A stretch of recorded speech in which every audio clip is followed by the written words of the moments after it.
Cambridge IELTS 3 by the University of Cambridge Local Examinations Syndicate. Published by Cambridge University Press. This recording is copyright. Test 1. You will hear a number of different recordings, and you will have to answer questions on what you hear. There will be time for you to read the instructions and questions, and you will have a chance to check your work. All the recordings will be played once only. The test is in 4 sections. Write all your answers in the listening question booklet. At the end of the test, you will be given 10 minutes to transfer your answers to an answer sheet. Now turn to Section 1.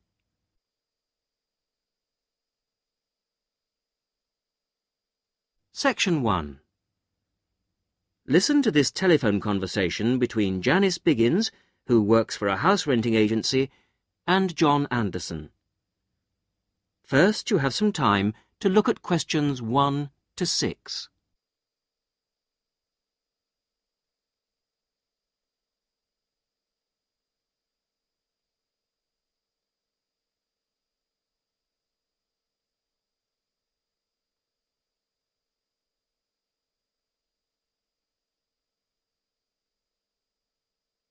You will see that there is an example which has been done for you. On this occasion only, the conversation relating to this will be played first. Hello, Flagstone. Oh, hello. Is that Flagstone Properties? Yes, that's right. Flagstone here. How can I help you? Hello. I'm ringing just to make inquiries about renting a house.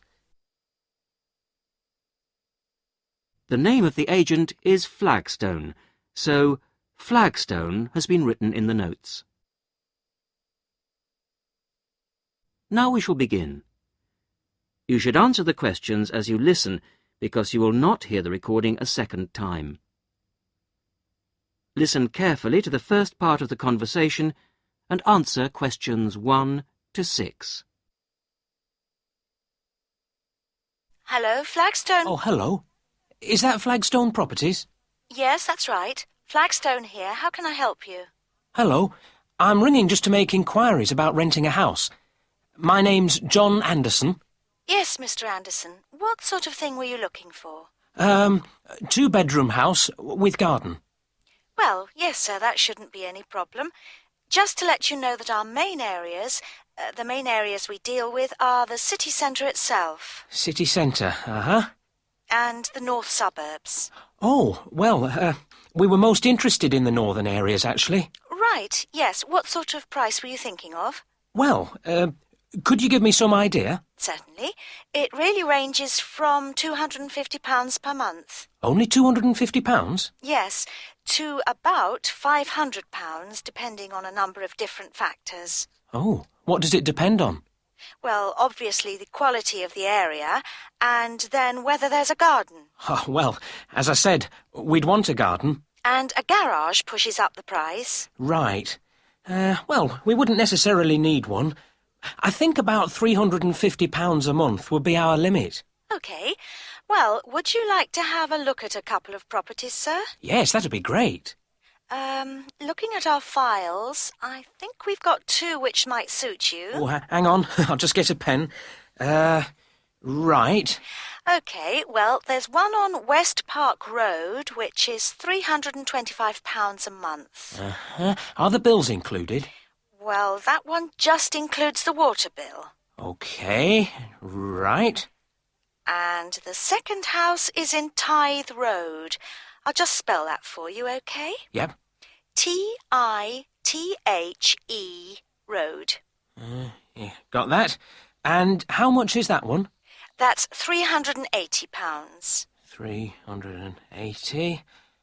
Is that including water? No, I'm afraid not, but it does include the telephone rental. Oh, well, that's not too bad then. Before you hear the rest of the conversation, you have some time to look at questions 7 to 10.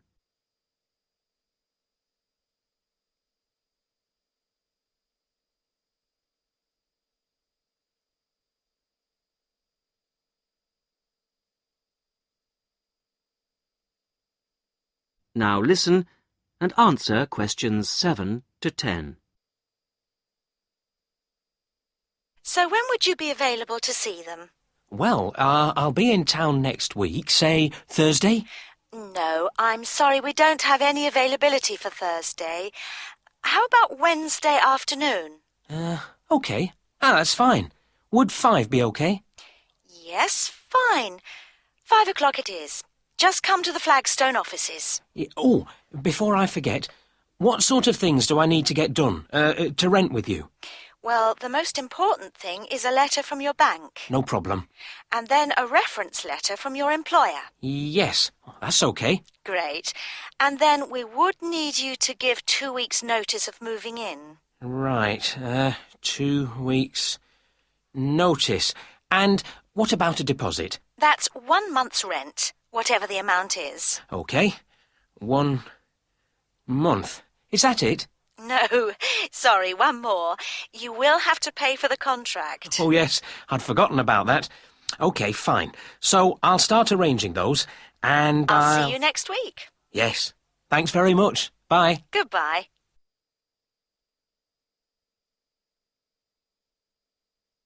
That is the end of section 1. You will now have half a minute to check your answers.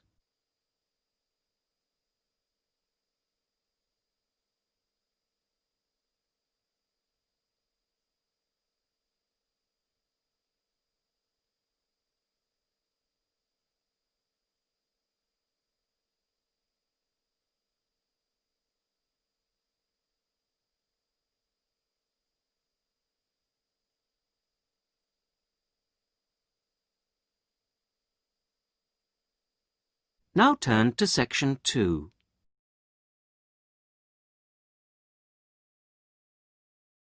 Section 2. You are going to hear a conversation between 2 women about the health system in England. First, you have some time to look at questions 11 to 17.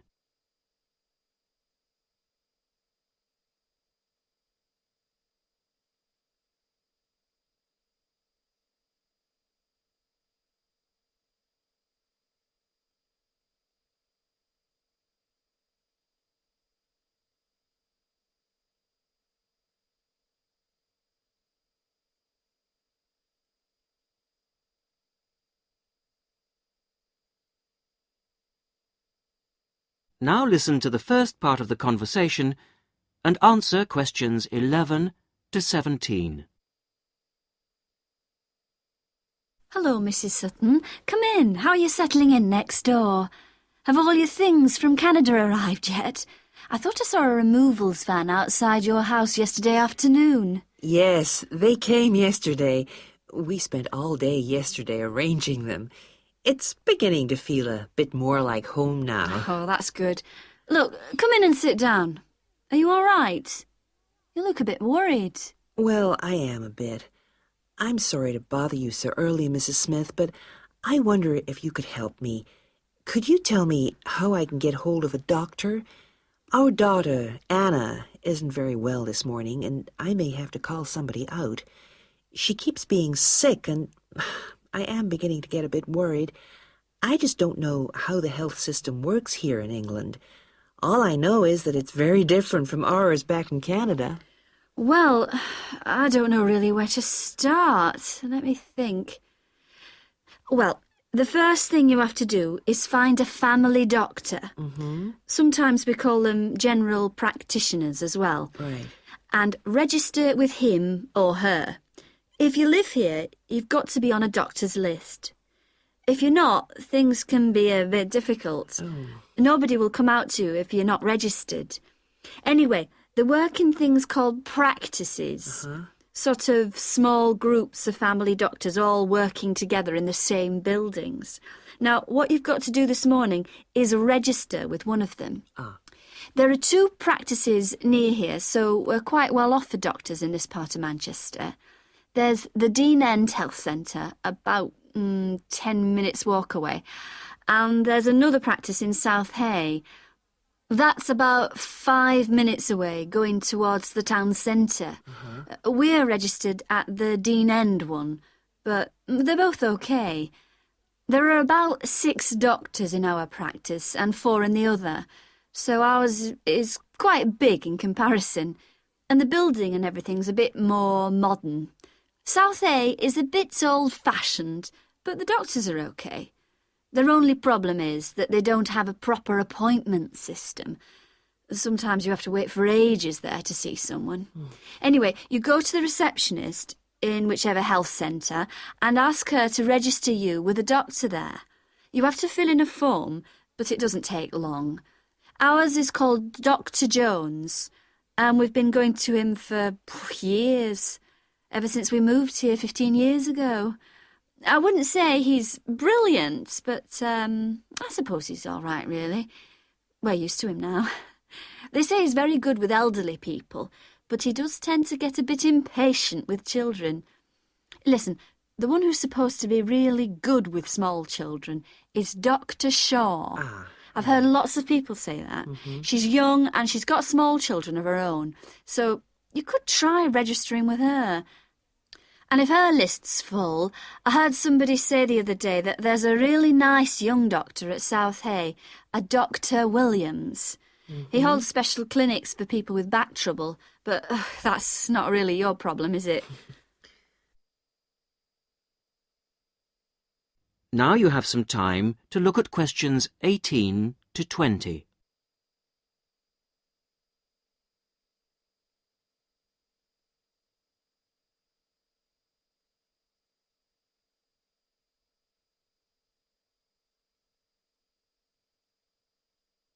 Now listen to the rest of the conversation and answer questions 18 to 20. If you want a doctor to visit you at home, you have to ask for a home visit. You're supposed to do that before 10:30 in the morning, but obviously if it's an emergency, you can phone at any time, night or day. It might not be your doctor that comes, though. It's quite often one of the other doctors in the practice. It doesn't really seem to make much difference. Right. Otherwise, you make an appointment to see your doctor at the health centre. You usually get seen the same day. Not always, of course, but usually, as I say. They hold surgeries between 9 and 11:30 every weekday, and from 4 to 6:30 Monday to Thursday. Saturdays are only for emergencies. I see. When the doctor sees you, he gives you a prescription. He writes what medication you need on it, and you take it to a chemist shop. There's one opposite the centre. If it's for a child under 16, you don't have to pay, so if it's for Anna, there's no problem. The same thing goes if you're unemployed or retired, or if you're pregnant. Just as well, because it's not cheap. You pay the same price for each item the doctor has prescribed. At the moment, it's something like £5 per item. So you pay for the medication, but the consultation with the doctor doesn't cost you anything. It's completely free as long as you're a resident here. You're going to be here for 3 years, aren't you? So, well, there shouldn't be any question of you paying anything to see the doctor. So that's one less problem to worry about. Look, Mrs. Sutton, if you want, I'll sit with your daughter for half an hour if you want to go down to the health centre to register. It's no trouble, really, don't worry. Are you sure you wouldn't mind? That would really help me a lot. I'll ask them if they can send someone round later to see Anna. I think I'll try the Dean End Centre. Good idea. Don't worry about Anna. Right. I'll be back as soon as I can.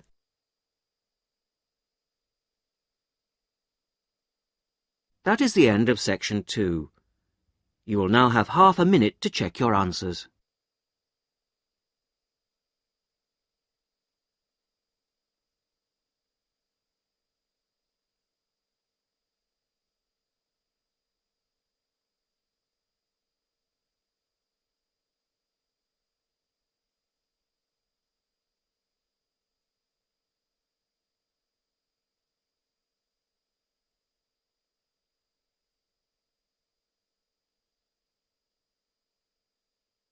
Now turn to section 3.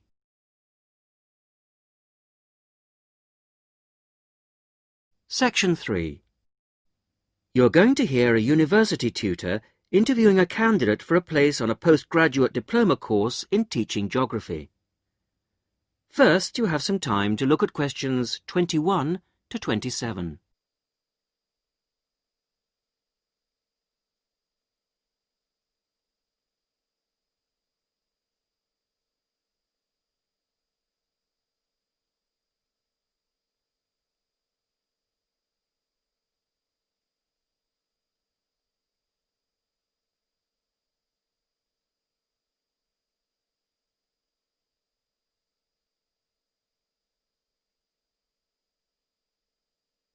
Now listen carefully to the first part of the interview and answer questions 21 to 27.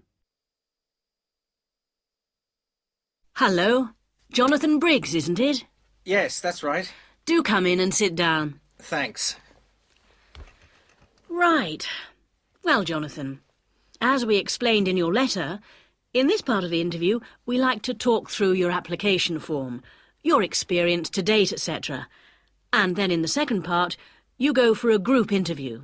Group interview. Yes, I understand. So, your first degree was in economics. Yes, but I also did politics as a major strand.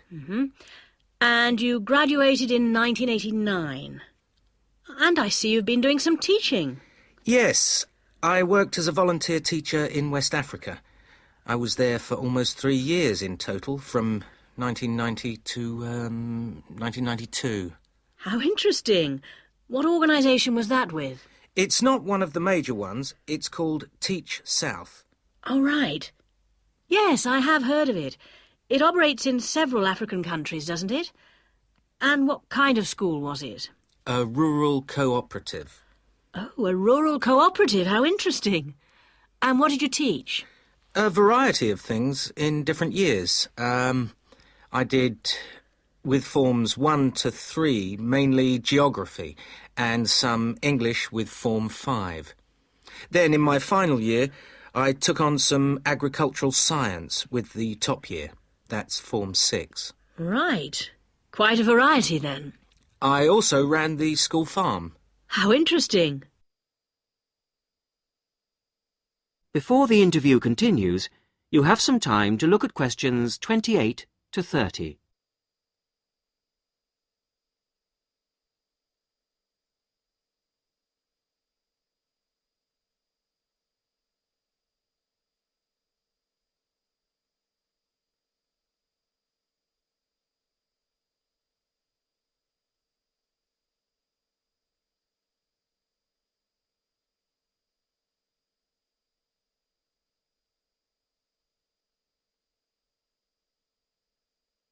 Now listen to the rest of the interview and answer questions 28 to 30.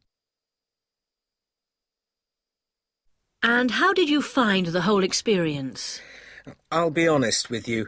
At the end of the first year, I really wanted to leave and come home. Oh, why was that? Well, I was very homesick at first and missed my family. Oh, yes, I can understand that. And I also found it frustrating to have so few teaching resources. But I did decide to stay, and in the end I extended my tour to a 3rd year. Right. Things must have looked up then. Yes, we set up a very successful project, breeding cattle to sell locally. Really? And then, after a lot of hard work, we finally got funds for new farm buildings. And you wanted to see things through. Uh-huh. And that's why you want to train to teach geography. Yes. I've had a couple of jobs since then, but I now realise I like teaching best. And I chose geography because it's my favourite subject. And also because I think it has so many useful applications. Well, you certainly have had some interesting work experience. I'll ask you now to go on to the next stage of the interview.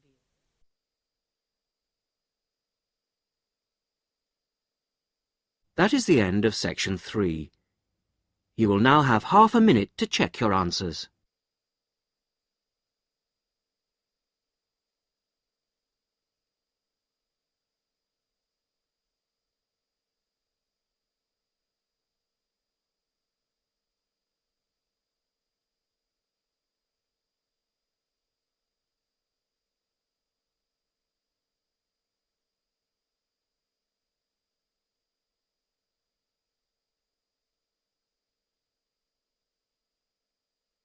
Now turn to section 4.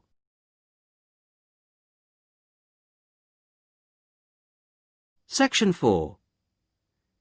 You are going to hear a radio talk on back pain given by Dr. Paula Clayburgh of Liverpool's Wilton Clinic. First, you have some time to look at questions 31 to 40.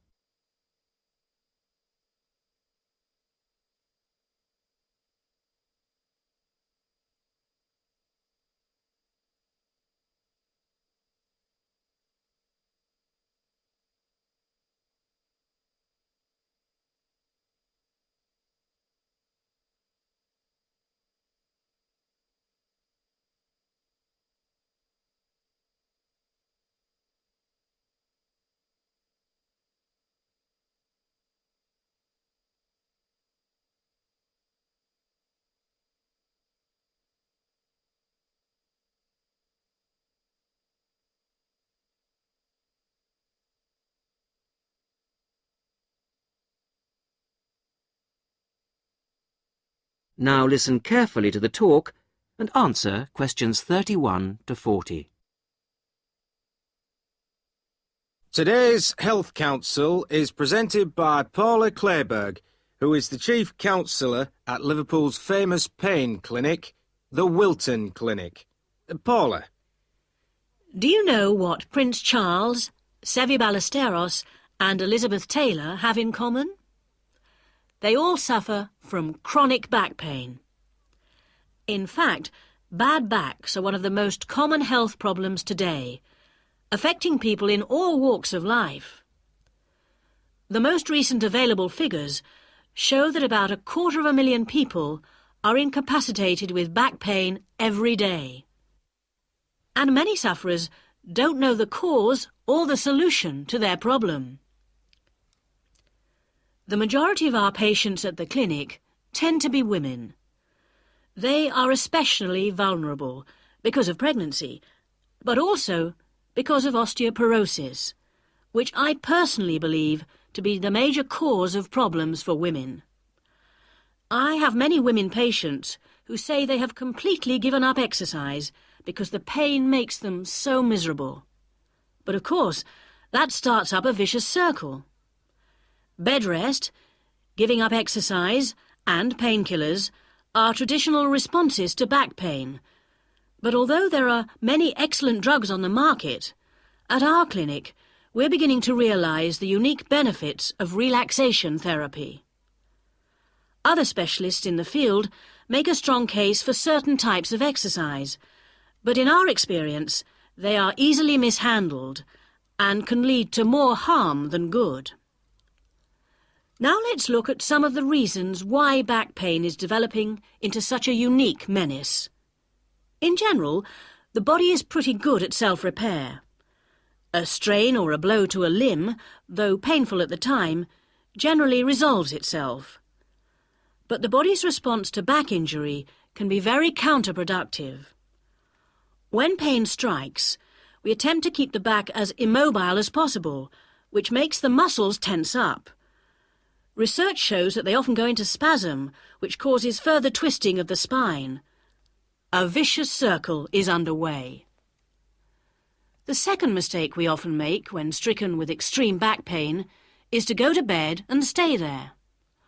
Although at the clinic we recognise that a short rest in bed can be helpful, up to 2 days, any longer makes our back muscles become weaker and unable to hold up our spine.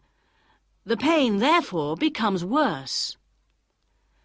Another problem is being overweight. Anyone a stone or more overweight who already has back pain is not doing himself any favours. Though it won't actually set it off in the first place, the weight will increase the strain and make things worse. The British diet could be partially to blame for the increase in back pain. Over the last 10 years, the average weight of men has risen by 11 pounds, and of women by 9 pounds. So much for the causes and aggravations of pain. But what can we do to help? There are many ways in which simple day-to-day care can make all the difference. The first point to watch, of course, is weight. If you are overweight, a diet will make all the difference. Also, studies have shown that just 1 hour sitting in a slouched position can strain ligaments in the back which can take months to heal. At the clinic, we have come to the conclusion that the major cause of the problem is not with the design of chairs, as some have suggested, but in the way we sit in them. It can be useful to get special orthopaedic chairs, but remember, the most important improvement should be in our posture. Another enemy of your back is, of course, your beds. If your bed doesn't give enough support, back muscles and ligaments work all night trying to correct spinal alignment, so you wake up with a tired, aching back. Try out an orthopaedic mattress or a spring-slatted bed. Research shows that both can be beneficial for certain types of back pain. Another hazard for your back are the shock waves which travel up your spine when you walk, known as heel strike. A real find for our patients has been the shock-absorbing shoe insert. A cheap but very effective solution. And you might be better off avoiding shoes with heels higher than 1.5 inches. Though absolutely flat shoes can be a solution for some, others find their posture suffers. Finally, a word about the state-of-the-art relief, the TENS machine. A small battery-powered gadget which delivers subliminal electrical pulses to the skin. Our experience indicates that your money is better spent on the more old-fashioned remedies.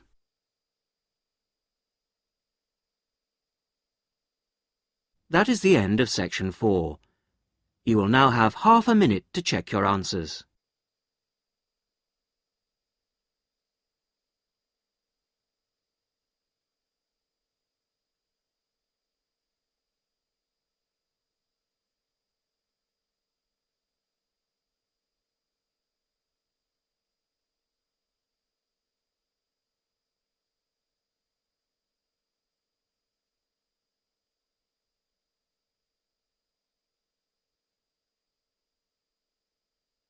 That is the end of the listening test.